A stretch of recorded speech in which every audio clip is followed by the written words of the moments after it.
ìjà lògbó ara dìlé jẹ ọmọ lọ́yẹ̀lẹ́jẹ́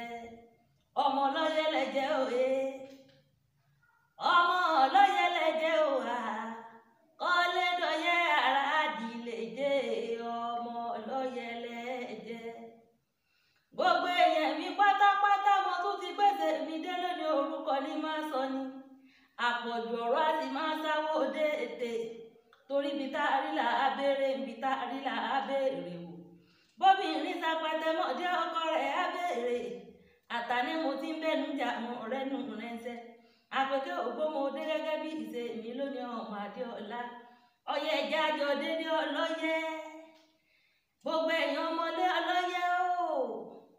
ará àdílé ìjẹ gbogbo yẹn mọ̀ bọ̀ wá gbókè àwọn ọba bẹ́ẹ̀ ilé ọyẹ ará àdílé ìjẹ ilé ọyẹ ọmọ aṣọ yẹkẹ tó sòrò ọ̀sẹ̀ ìwọ̀wọ̀ padà lẹ́sẹ̀ òkè ìjẹ́ lóògùn tá a rẹ́ lóbi lọ́jà tó fi gbogbo owó kẹ́mi ẹlẹ́mìí ń káwó olóbì ń sọ bàbá yín ní kí olóbì ọmọ sọmọ torí pé ibi tí owó ti wá lówó màmá lọ ẹ̀jí lọ́mọ ẹkùn kan mi níjọ tí torí jẹrẹ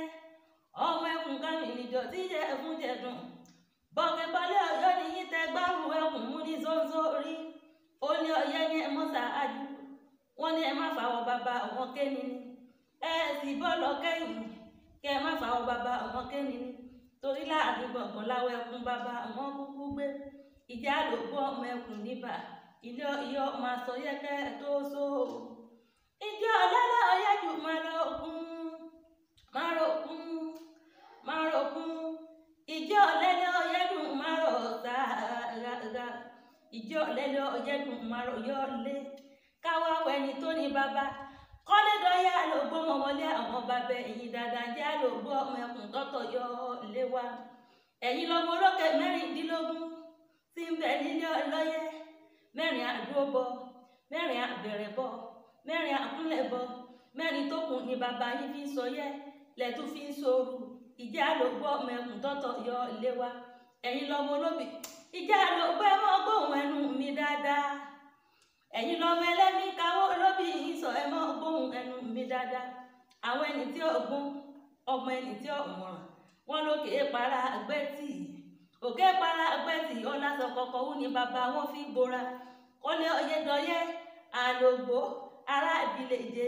ibẹ̀ níṣẹ́lẹ̀ àwọn bàbá ẹ̀yìn torí bàbá yín láṣọ tẹ́ ẹ fi gbóra ní ilé ọyẹ́ ará ìbílẹ̀ ìjẹ ọmọ àsọyẹ kẹ́ ẹ tó sóoru bọ́ ọ̀sẹ̀ rí wọ̀wọ̀ padà lẹ́sẹ̀ òkè ìjà àdúgbò ara níbà àmọ́dé dáṣọ fún àpẹkẹ ẹgbọ́n bí mo ṣe ń kókì bàbá ẹ̀yìn ọmọ kọ́lédọ́yẹ́ òye ọmọ kọ́lédọ́yẹ́ òhà ìjì àlòkò.